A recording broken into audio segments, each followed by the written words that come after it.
வாய்ப்பளித்த அனைவருக்கும் நன்றி. ஸ்ரீ ஈசன் ஜோதிட அறக்கட்டளை சார்பாக மாதாந்திர கருத்தரங்கில் ஜாமக்கூல் பிரசன்னம் அப்படிங்கிற ஒரு நிலைப்பாட்டை பற்றி அடியனுக்கு தெரிஞ்ச விஷயங்களை பகிர்ந்துக்கலாம். ஜாமக்கூல் பிரசன்னம் அப்படிங்கிறது முதல்ல வடிவமைத்தது ஜெயின் துறவிகள். ஸோ ஜெயின் துறவிகள் மூலமாக தான் இந்த ஜாமக்கூல் பிரசன்னம் அப்படிங்கிறது வடிவமைக்கப்பட்டது. அப்படி அந்த ஜெயின் துறவிகளில் அப்படின்னு பார்த்துக்கிட்டிங்கன்னா உபேந்திர சாஸ்திரிகள் அப்படிங்கிறவர் தான் இதில் முக்கிய பங்கு வைத்தவர். அந்த ஜெயின் துறவிகள்கிட்ட இருந்து தமிழில் முதல்ல ஜாமக்கூல் அப்படின்னு ஒரு நூல் பெயர்த்தது அப்படின்னு பார்த்துக்கிட்டிங்கன்னா சுரேந்திர மாலை அப்படிங்கிற ஒரு நூல் தான் ஜாமக்கூலுடைய முதல் நூல் அப்படின்னு பார்த்துக்கிட்டிங்கன்னா சுரேந்திர மாலை. தமிழில் வந்த நூலை தான் திருச்சி கல்யாண சுந்தரம் ஐயா இந்த நூலை வடிவமைத்திருந்தார். ஸோ அவர் ரொம்ப நுட்பமாக அதை வடிவமைத்திருந்தார். அதற்கப்புறம் தமிழகத்தில் ஜிகே ஐயாவும் அமிர்தலிங்க ஐயாவும் இந்த ஜாமக்கூலை அடுத்த நிலைக்கு கொண்டு வந்தது அப்படிங்கிறது பெரும் பங்கு வகிக்கிறாங்க. இன்றைக்கி தமிழகத்தில் ஜாமக்கூலை பற்றி பேசினா ஜிகே ஐயாவை தொடாமல் ஒரு நபரால் ஜாமக்கூலை கொண்டு வர முடியாது, பேச முடியாது. இன்றைக்கி அதில் அவர் ஒரு பெரிய அச்சீவ்மெண்ட் பண்ணியிருக்காங்க. ஜாமக்கூல் பிரசன்னம் அப்படின்னா ஜிகே ஐயாவுக்கு முன் பின் அப்படிங்கிற 2 நிலைப்பாடுகளில் எடுக்கிற அளவுக்கு நிறைய விஷயங்களை ஐயா தன் அனுபவத்தில் கொண்டு வைத்திருக்கார். இந்த ஜாமக்கூல் பிரசன்னம் மற்ற பிரசன்னங்கள்லேருந்து ஏன் மாறுபடுது அப்படிங்கிற ஒரு நிலைப்பாடு முதல்ல தெரியணும். மற்ற எல்லா பிரசன்னங்களுக்கும் கால நேரம் இருக்குது. இந்த காலங்கள் இந்த நேரங்கள் மட்டும்தான் பார்க்க முடியும் அப்படிங்கிற ஒரு நிலைப்பாடு இருக்குது. ஆனால் ஜாமக்கூல் பிரசனம் வெற்றலை பிரசனமும் நம்ம 24 மணி நேரமும் எப்போ வேணாலும் பார்த்துக்கலாம். ஸோ நமக்கு ஒரு தேவை அப்படின்னு இருந்தது அப்படின்னா அதை மனிதார கேட்கும் பொழுது 100% துல்லியமான விஷயங்களை சொல்ல முடியும். ஒரு மனிதன் பிறவி எடுத்தது தன்னுடைய 16 வகையான தோஷ கருமாக்களை நிவர்த்தி பண்ணுறதுக்காக தான் பிறவி எடுக்கிறான். அந்த பிறவி 16 கருமாக்களை தீர்க்கிறதுக்காக தான் அவன் ஒரு பிறவி எடுக்கிறான். ஒரு ஜாதகத்தை எடுத்தோம்னா அவர் ஜனன காலத்தில் உள்ள கிரக சேர்க்கையும் அவர் ஜனன காலத்தில் உள்ள பாவ சேர்க்கையும் தோஷம் அப்படின்னு நம்ம பயன்படுத்திக்கிட்டு வரோம். செவ்வாய் தோஷம், சர்ப தோஷம், காலசர்ப தோஷம், பித்ரு தோஷம், மாத்திரு தோஷம், புத்திர தோஷம், கலத்திர தோஷம், குருச்சண்டால தோஷம், கண்டாந்தர தோஷம், மாங்கல்ய தோஷம், பாதகாதிபதி தோஷம், கிரக தோஷம், சத்துரு தோஷம், விரய தோஷம் அப்படிங்கிறது பல வகையான தோஷங்களை ஒரு ஜாதகத்தில் இருக்குது அப்படிங்கிறத நம்மளால் கண்டுபிடிச்சிட முடியும். ஆனால் இந்த கருமாவை அவர் என்ன கழித்திருக்கார், என்ன மீதி வச்சிருக்கார் அப்படின்னா அதற்கு நம்ம பிரசன்னத்தை தான் நாடியாக வேணும். அப்போ பிரசன்னம் அப்படிங்கிறது ஒரு மனிதன் கடந்து வந்த கருமாக்களை தீர்வையை பார்க்கக்கூடிய வல்லமை அப்படிங்கிறது உண்டு. சரி சார், அப்போ மற்ற பிரசனத்தோட ஏன் இந்த ஜாமக்கூலுக்கு இவ்வளோ முக்கியத்துவம் கொடுக்குறாங்க அப்படின்னு ஒரு விஷயம் பெறணும். ஒரு ஜாதகத்தை எடுத்தோமா அதில் வக்ர கிரகங்கள் தான் அதிகப்படியான பலன்களை தீர்மானிக்க போகுது. ஒரு ஜாதகத்தில் வக்ர கிரகம் தான் ஒருவர் என்ன அனுபவிக்க போகிறாரு, அனுபவிக்க போகல. ஒரு ஜோதிடரை ஏமாத்துறது இந்த வக்ர கிரகங்கள் தான். ஒரு வக்ர கிரகங்கள் ஒரு ஜோதிடர் சொன்ன பலனை மொத்தமாக மாற்றி கொடுத்துரும். அப்படி இந்த ஜாமக்கூல்ல அனைத்து கிரகமும் வக்ரமாக தான் போகும். எந்த ஒரு கிரகமும் நேர் நோக்கி வராது. எல்லாமே ஜாம கிரகங்கள் வக்ர நோக்கி தான் இந்த ஜாம கிரகங்கள் பயணம் பண்ணும். சரி, இது மட்டுமே இதோடைய சிறப்பா அப்படின்னா அது இல்லை. எல்லாமே காலபுருஷனுக்கு 12ஆம் வீடு மீனம், அதாவது பெருமாள் பள்ளி கொண்டது பெருமாள் திருவடின்னு சொல்லக்கூடிய மீன வீடுகளிலிருந்து தான் ஜாமகிரகங்கள் தன் பயணத்தை தொடங்கும். ஒவ்வொருமே தன் மீனத்திலிருந்து தான் தொடங்கும். அப்போ வக்ரமாக தான் எல்லா கிரகமும் பயணம் பண்ணும். அடுத்தது ஜோதிடத்திலேருந்து இதில் இன்னொரு மாற்றம் அப்படின்னு பார்த்துக்கிட்டிங்கன்னா ஜாதகத்தில் நம்ம 12 கட்டங்களை பயன்படுத்துகிறோம். ஆனால் இங்கே 8 கட்டங்கள் தான். ஸோ இப்போ 8 கட்டங்களை வரும்பொழுது பலன்கள் நமக்கு துல்லியப்படுது. நம்ம வேண்டா வெறுப்பு அப்படிங்கிறத சொல்ல முடியாது. இந்த ஜாமக்கோளில் இன்னொரு மிகப்பெரிய சிறப்பு அப்படின்னா பார்வைகள் இல்லை சார். பார்வைகள் கொடுத்து பார்த்துக்கிட்டிங்கனாலும் அது உங்களுக்கு பலன் தராது. ஏன் அப்படின்னு பார்த்துக்கிட்டிங்கன்னா ஒவ்வொரு கிரகத்திற்கும் எதிர்த்தாப்பில் இருக்கிறது காலப்பகை கிரகங்களாக தான் இருக்கும். இப்போ உதாரணத்துக்கு சனிக்கு அப்படின்னு எடுத்துக்கிட்டிங்கன்னா சனிக்கு நேர் எதிர்த்தாப்பில் செவ்வாய் தான் இருப்பார். அந்த டிகிரி ரெண்டும் ஒரே டிகிரியாக தான் இருக்கும். அப்போ செவ்வாய் காலப்பகையாக வந்துடும். அப்போ அதை எடுத்து பார்த்தாலும் பலன் வராது. ஒவ்வொரு கிரகமும் தன் நேர் எதிர உள்ள கிரகங்கள் அப்போ பாதகத்தை சொல்லக்கூடிய காலப்பகை உள்ள கிரகமாக இருப்பதனால இப்போ நின்ற பாவகத்தின் பலனை நம்ம இதை அனுபவிக்க மாட்டார் என்பதை ஒரு பார்த்த வேகத்தில் எளிமையாக சொல்லிடலாம். அந்தளவுக்கு துல்லியமாக சொல்ல முடியுமா அப்படின்னா துல்லியமாக சொல்ல முடியும். அதற்கான பயிற்சிகள் மட்டும்தான் சார் வேணும். நம்ம ஜோதிடத்தில் எவ்வளோ தூரம் தேடுறோமோ அதே தூரம் தான் இங்கேயும் தேடணும். பயிற்சி இருக்கும் பொழுது ரொம்ப ரொம்ப துல்லியமாக சொல்ல முடியும். முந்தானத்து ஒருத்தர் திருமணத்திற்காக புடவை எடுத்து வச்சுட்டாங்க. ஆனால் அந்த புடவை எங்கே இருக்குதுன்னு தெரியல அப்படின்னு கூப்பிட்டாங்க. அப்போ பார்க்கும் பொழுது காலபுருஷனுக்கு 11ஆம் வீடு கும்ப வீட்டில் இருந்தது. அப்போ சொல்லியிருந்தோம், ஐயா நீங்கள் வேண்டாம்னு எடுத்து ஒரு பொட்டியில் மாற்றி வைக்கிற துணியோடு மாற்றி வச்சுருப்பீங்க, அது அங்கே இருக்கும், வேறு ஒரு பீரோவில் இருக்கும் பாருங்க அப்படின்னு சொல்லியிருந்தோம். அதே போல் அவங்க தேடிட்டு அவங்க வேண்டாம் இந்த துணி பொண்ணுக்கு திருமணத்துக்கு அப்புறம் கொடுத்துடலாம் அப்படிங்கிற வைத்த துணியில் முகூர்த்த புடவையை மாற்றி வச்சுட்டாங்க. அப்போ அந்த புடவையிலிருந்து மறுபடியும் இந்த முகூர்த்த புடவை எடுத்தாங்க. இப்போ இது நம்ம ஜாதக ரீதியாக கண்டுபிடிக்க முடியுமானா கண்டுபிடிக்க முடியும். ஆனால் அதோட பிரசன்னம் அப்படிங்கிறது ரொம்ப எளிமையான விஷயங்களாக வந்துடும். இப்போ இந்த பிரசன்னம் வகைகளில் ஜாமக்கோளில் மட்டும் ஏன் அப்படின்னா எல்லாம் வக்ரமாக பயணம் பண்ணுவதால் சிற வீடுகளில் கிரகம் நிற்காததுனால அது ரொம்ப பலன்களை பாவக ரீதியாக குறைவாக இருக்கிறதுனால ஒரு பார்த்த வேகத்தில் எளிமையாக சொல்லிட முடியும். இதற்கு நம்மளுடைய கிரகங்களை நம்பி மட்டுமே பேசணும். நமக்கு வேண்டியவர்கள் வேண்டாதவர்கள் அப்படிங்கிற ஒரு நிலைப்பாடு இல்லாமல் வெறும் கிரக தொடர்பை எடுத்து பார்க்க ஆரம்பித்தோம் அப்படின்னா ரொம்ப எளிமையாக பிரசன்னங்களை கற்றுக்கலாம். இப்போ ஒரு மனிதர் பிறந்து வந்த கருமாவை தீர்த்திருக்காரா தீக்கலையா, இன்றைக்கி என்ன கருமா பெண்டிங் வச்சுருக்கார் அப்படிங்கிறத நாம் இப்போ ஒரு பிரசனம் போட்டு பார்க்கும் பொழுது தான் வந்த ஜாதகருக்கு தெரியும். சார் நீங்கள் பிறக்கும் பொழுதே உங்களுக்கு குலதெய்வ தோஷம் இருக்குது அப்படின்னு நாம் இன்றைக்கி அவர் அந்த தோஷத்தை நிவர்த்தி பண்ணியிருப்பார். நாம் இன்றைக்கி குலதெய்வ தோஷம் இருக்குது, குலதெய்வத்துக்கு போனீங்கன்னா நான் சூப்பராக வழிபாடு பண்ணுறேங்க, 3 மாதத்துக்கு ஒரு தடவை போய் எல்லா பூஜையும் கொடுத்துட்றாங்கம்பாங்க. ஆனால் அதுக்கப்புறம் பிரச்சனை போட்டு பார்த்திங்கன்னா 5ஆம் அதிபதி நல்ல நிலையில் இருப்பார். அப்போ ஒரு ஜாதகத்தோடு ஒரு பிரசனத்தையும் சேர்த்தி பார்க்கும் பொழுது நமக்கு இவர் என்ன கருமாவை தாங்கி வந்திருக்காரு தாங்கி வரல அப்படிங்கிறத எளிமையாக சொல்ல முடியும் சார். ஒரு 31 வயது ஒரு அம்மா என் மகளுக்கு திருமணம் ஆகலை அப்படிங்கிற ஒரு நிலைப்பாட்டில் நிற்கிறாங்க.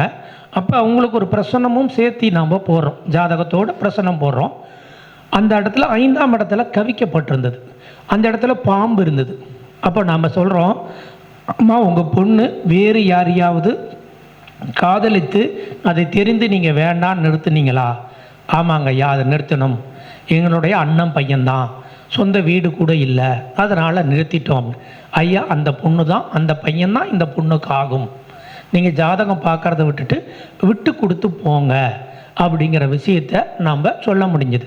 நம்ம அந்த ஜாதகத்தை ஆய்வு பண்ணவும் இல்லை, நம்ம எடுத்ததும் ஒரு பிரசனம் போடுறோம், வந்தோம், அதை தசாபுத்திகளை குறித்து வைத்தோம். 31 வயது திருமணம் ஆகலை, கேட்குறோம். அதுக்கப்புறம் உங்கள் பொண்ணு எந்த மாப்பிள்ளையை காட்டாலும் பிடிக்கலன்னு சொல்கிறாங்களா? உங்கள் பொண்ணால் தான் இந்த திருமணம் நிற்கிதா?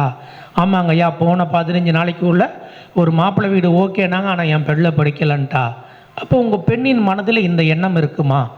இதை முன்னெடுத்தீங்கன்னா தான் நீங்கள் இந்த நிலையில் திருமணம் ஆகும் அப்படிங்கிறத சொன்னோம்.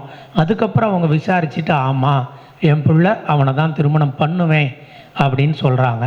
அப்போ ஒவ்வொரு ஜோதிடரும் ஒரு பிரசன்ன முறையும் சேர்த்தி பார்த்துக்கிட்டு அப்படிங்கிறது உங்களுக்கு 100% பலன் சொல்கிறதுக்கு எளிமையாக இருக்கும் சார். வந்தவர்களுடைய பலனை கவிப்பு அல்லது ஆருடம் சுட்டி காட்டிடும். அப்போ இந்த வகையில் நமக்கு ஜோதிடருக்கு இன்னொரு சப்போர்ட், ஒரு திசையை பார்த்து பலன் சொல்கிறது போல் ஒரு பிரசன்னத்தை பார்த்தது எளிமையாக பலன் சொல்லிடலாம். இது ஒரு வகையில் நமக்கு பெரும் உதவியாக போயிடும். அப்போ ஒரு பிரசன்னம் இந்த வகையில் மட்டும்தான் பயன்படுமானா இல்லை. ஜாதகமே இல்லாத ஒரு நபர் இந்த நேரத்தில் எனக்கு இந்த காரியம் நடக்குமா நடக்காதா அப்படின்னா நடக்கும் நடக்காது என்பதை நம்ம ரொம்ப எளிமையாக சொல்ல முடியும். நான் இப்போ ஒரு இடத்துக்கு பயணத்துக்கு புறப்படுறேன், அந்த பயணம் நல்லபடியாக முடியுமா, போகலாமா வேண்டாமாங்கன்னா அதையும் நடத்தி முடிக்கக்கூடிய வல்லமை கொண்டது தான் இந்த பிரசன்னம். எந்த வகையிலையுமே இது கிடைக்கும் கிடைக்காதுங்கிறத நம்ம எவ்வளோ வேகமாக வேணாலும் சொல்ல முடியும். அது நம்ம பயிற்சி மட்டும் இருந்தால் பண்ணலாம். இப்போ பிரசன்னலட்சுமி அப்படின்னு ஒரு டாக்டர்மா, ஸோ அவங்க ஃபோன் பண்ணாங்க, சார் என்னோடய அக்கா பொண்ணுக்கு பிரசவம் ஆகலை, அறுவை சிகிச்சை தான் செய்யணும்னு சொல்லிட்டாங்க, என்ன சார் பண்ணணும் அப்படின்னாங்க. நல்லா நடைபயிற்சி பண்ண சொல்லுங்கள், காலை 7:30 மணிக்குள்ளே குழந்தை பிறக்கலைன்னா பிறகு பேசிக்கலாமா, நார்மல் ஆயிருமா அப்படின்னு சொன்னோம். காலையில் 6 மணிக்கு நார்மலாகவே அவங்களுக்கு குழந்தை பிறந்துருச்சு. பிரசன்னம் அவ்வளோ வலிமையானது அப்படின்னா வலிமையானது. அதுக்கு நம்மளுடைய பார்க்கும் திறனை எந்த அளவுக்கு வலிமைப்படுத்துகிறோமோ அந்த அளவுக்கு இங்கே நம்ம பயன்படுத்த முடியும்.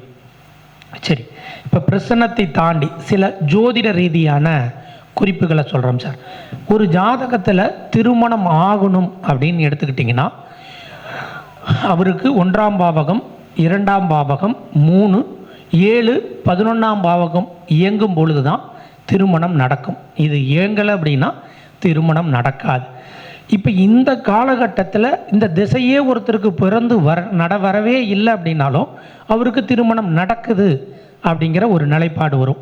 இல்லை சார் அவருக்கு இது நடக்குது ஆனால் திருமணம் நடக்கலை அப்படின்னு ஒரு நிலைப்பாடு வரும். அதற்கு காரணம் அந்த ஜாதகர் என்கிற குரு, செவ்வாய், சனி ஆகிய 3 கிரகத்திற்கு ஒரு பெண் கிரக தொடர்பு வேணும் சார். அந்த பெண் கிரக தொடர்பு இல்லை அப்படின்னாவே திருமணம் தாமதமாகும். இந்த பெண் கிரக தொடர்பு இருந்ததுன்னா கோச்சாரமே அவருக்கு திருமணத்தை பண்ணி வச்சிடும். திசை தான் வரணும் அப்படிங்கிற அவசியம் இல்லை. இந்த இடத்துல ஒரு பெண் கிரக தொடர்பே இல்லை அப்படின்னா அந்த இடத்துல திருமணம் பண்ணுறதில்ல. சார் ஒரு ஜாதகத்தில் செவ்வாயும் சுக்கிரனும் ஒரே வீட்டில் இருக்காங்க சார், ஆனால் அந்த ஜாதகருக்கு திசையும் வந்துருச்சு, கிரக சேர்க்கையும் இருக்குது, திருமணம் ஆகலை அப்படின்னு ஒரு நிலைப்பாடு வரும். அதற்கு பார்த்துக்கிட்டிங்கன்னா திரிகோணத்தில் ராகுவோ கேதுவோ அதை பாதிக்க பண்ணுவாங்க. அப்போ கிரக சேர்க்கையும் இருந்து தசாபுத்தியும் இருந்து ராகு கேதுக்கள் தடை பண்ணுறாங்க. அப்போ இதுக்கெல்லாமே நம்ம வாழ்வியல் பரிகாரங்கள் அல்லது கோயில்கள் வழிபாடு பண்ணும் பொழுது இது நிவர்த்தியாகி காலங்களில் நமக்கு திருமணம் நடக்கும். ஒரு ஜாதகத்தில் எளிமையாக திருமணம் ஆகணும்னா 1, 2, 3, 7, 11 திசைகள் நடக்கணும். அல்லது ஜாதகர் என்கிற குரு செவ்வாய் சனிக்கு திரிகோணத்தில் சுக்கிரன், சந்திரன், புதன் ஆகிய ஒரு கிரகங்கள் தொடர்பு பெறும் பொழுது ஜாதகருக்கு எளிமையான திருமணம் நடைபெறும் காலமாக இருக்கும். அதே போல் இன்றைக்கி திருமண பொருத்தம் அப்படிங்கிறதுல ஒரு மிகப்பெரிய சிக்கல் வருது. எல்லாரும் மிக சரியான திருமண பொருத்தத்தை குறிச்சிட்டாங்க, ஆனால் திருமண வாழ்க்கையில் பிரச்சனை வருது. என்ன அப்படின்னு பார்த்தோம்னா ஜாதக ரீதியான பெரிய பிரிவினையை சொல்லக்கூடிய அமைப்பே இல்லையே, இங்கே ஏன் நடக்குது அப்படின்னு பார்த்துக்கிட்டிங்கன்னா அதற்கு பெரும் பங்கு வகிக்கிறது முகூர்த்தம். அந்த முகூர்த்தம் அவ்வளோ பெரிய பிரச்சனையை கொடுக்குதுன்னா கொடுக்குது. அப்போ முகூர்த்த தேதியில் நம்ம 4, 7, 8 ஆகிய தேதிகளில் வர மாதிரி முகூர்த்தம் வைக்கக்கூடாது. 13ஆம் தேதி வைக்கக்கூடாது, 16ஆம் தேதி வைக்கக்கூடாது, 17ஆம் தேதி வைக்கக்கூடாது, 22ஆம் தேதி வைக்கக்கூடாது, 25 வைக்கக்கூடாது, 26 வைக்கக்கூடாது. இந்த தேதிகளில் திருமணம் பண்ணனா அது சிக்கலை பெரிதாக தருகிறது. அப்போ பஞ்ச அங்கங்களுக்கு எவ்வளோ முக்கியத்துவம் கொடுக்குறோமோ அதே போல் இந்த எண்களுக்கான முக்கியத்துவமும் கொடுக்கணும். அதேக்கப்புறம் ஒரு எண் அந்த பெண்ணுக்கு பகையான எண்ணை ஆணுக்கான பிறந்த எண்ணாக இருந்து திருமணம் செய்து அந்த திசை நடந்தால் அதுவும் பிரிவினையை கொடுக்குது. இந்த பெண்ணுக்கு ஒரு எண் பகை எண், அந்த பகை எண்ணில் ஆண் பிறந்திருக்காரு, அந்த ஆணுக்கு அந்த திசை நடந்ததுன்னா பிரிவினையை கொடுக்குது, நடக்கலைன்னா சின்ன சண்டையோடு விட்டுருது. அப்போ ஜோதிடர்கள் திருமண பொருத்தத்திற்கு முக்கியத்துவம் கொடுக்குற மாதிரி எண்களுக்கான ஒரு முக்கியத்துவத்தையும் கொடுத்து நம்ம பார்க்க ஆரம்பித்தோம் அப்படின்னா நம்ம சிறப்பாக ஜெயிக்க முடியும். எனக்கு முன்னால் பேசிய இந்த அறக்கட்டளையின் துணைத் தலைவர் சொன்ன மாதிரி மருத்துவம் எப்படி ஜோதிடர் சேர்த்து பார்க்கணும் அப்படின்னு சொன்னாரோ, அதே போல் எண்களையும் சேர்த்து பார்க்கக்கூடிய நிலைக்கு கையில் ஒரு பிரசன்னத்தையும் கையாளக்கூடிய வகையில் இருக்கும் பொழுது ஒரு ஜோதிடர் எளிமையான வெற்றி பெற்றலாம் சார். ஏன்னா இன்றைக்கி மனிதன் பணம் எளிமையாக சம்பாதிச்சிட்றான் சார். எல்லாம் போகிறான், ஐடி கம்பெனிக்கு போகிறான், வேலைக்கு போகிறான், எளிமையாக பணம் சம்பாதிச்சிட்றான்.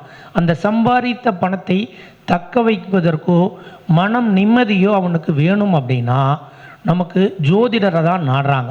இன்றைக்கி எவ்வளோ தான் பொது வழியில் பேசினாலும் எல்லாரும் ஒரு ஜோதிடரை கண்டிப்பாக நாடிக்கிட்டு தான் இருக்காங்க.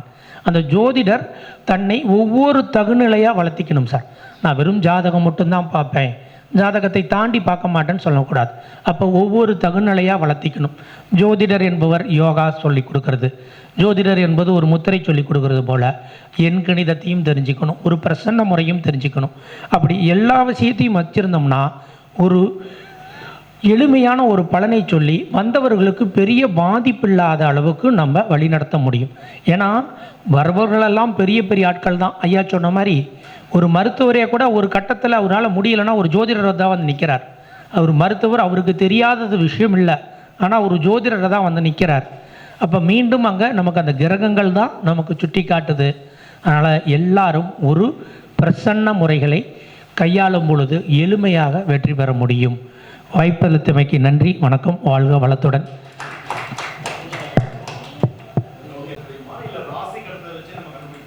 சார், ராசி கட்டத்தில் ஒரு கிரகம் வக்கரமாக இருந்துன்னு வச்சுக்கோங்க, பின்னோக்கி அது தன் காலத்தை பயணம் பண்ணும், மறுபடியும் முன்னோக்கி வரும், அப்பயும் அங்கேயே தான் இருக்கும். அப்போ இப்போ ஒரு உதாரணத்துக்கு சனி வக்கரன்னு வச்சுக்கோங்க, உங்களுக்கு ஒரு 15 பாகைனா முதல்ல தூக்கி பின்னோக்கி 15 பாகை போட்டுருவீங்க.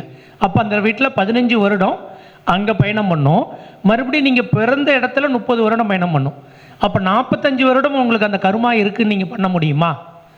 அந்த கருமாவுக்கு நீங்கள் ஒரு வழிபாடு பண்ணிட்டு வந்துட்டீங்க, ஒரு வேலை செஞ்சுருக்கீங்க, அது செஞ்சுதா இல்லையா அப்படிங்கிறது நம்ம எப்போ பண்ண முடியும்? அப்போ ஒரு பிரசன்னத்தை தான் நம்ம நாட முடியும் சார்.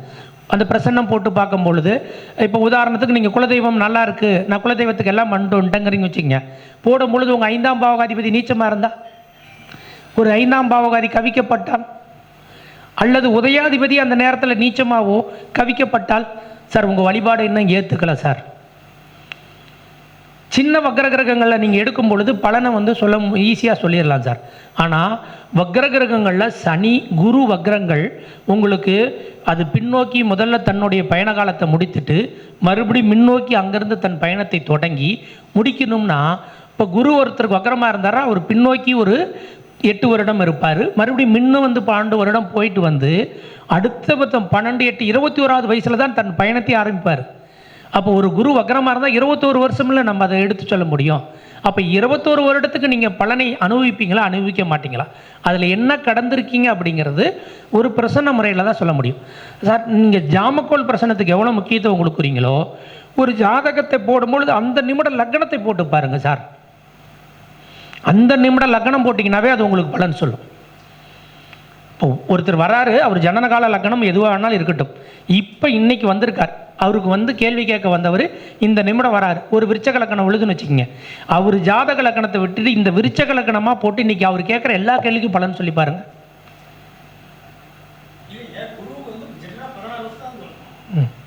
12 வருடங்கய்யா குரு தன் பயணத்தை முழுசாக முடிக்க.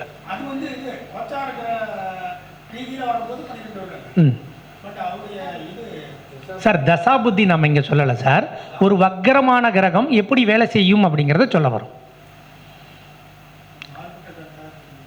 சார். வக்கரமான ஒரு கிரகத்தை போய் பின்னோக்கி தானே நீங்கள் வைப்பீங்க.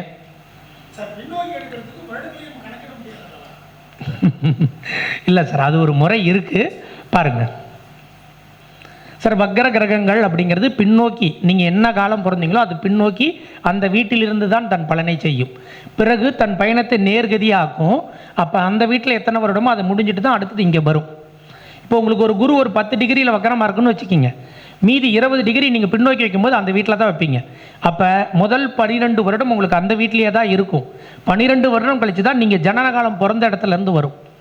இது வந்து பெருநகர்வு அப்படின்னு எடுப்பாங்க. எனக்கு இது வந்து செந்தில் ஆச்சாரியார் எடுத்தார். ஸோ பெருநகர்வு நீங்கள் தமிழகத்தில் பெரும்பாலும் பார்க்குறதில்ல. வட இந்தியாவில் பெருநகர்வு இல்லாமல் ஒரு கிரக சேர்க்கையோ ஜாதகமோ பார்க்க மாட்டாங்க. பெருநகர்வுங்கிறது எல்லா கிரகத்துக்குமே போடுவாங்க. ஸோ நம்ம இங்கே வந்து பெரும்பாலும் வந்து பெருநகர்வு சனி, குரு, ராகு, கேதுகளுக்கு மட்டும்தான் பெருநகர்வு பார்க்குறோம். ஆனால் வட இந்தியாவில் எடுத்துக்கிட்டிங்கன்னா அவங்க எல்லா கிரகத்துக்குமே பெருநகர்வு பார்ப்பாங்க. ஒவ்வொரு கிரகத்துக்குமே பெருநகர்வு அப்படிங்கிறது இருக்குது. நன்றிங்க ஐயா. நன்றிங்க.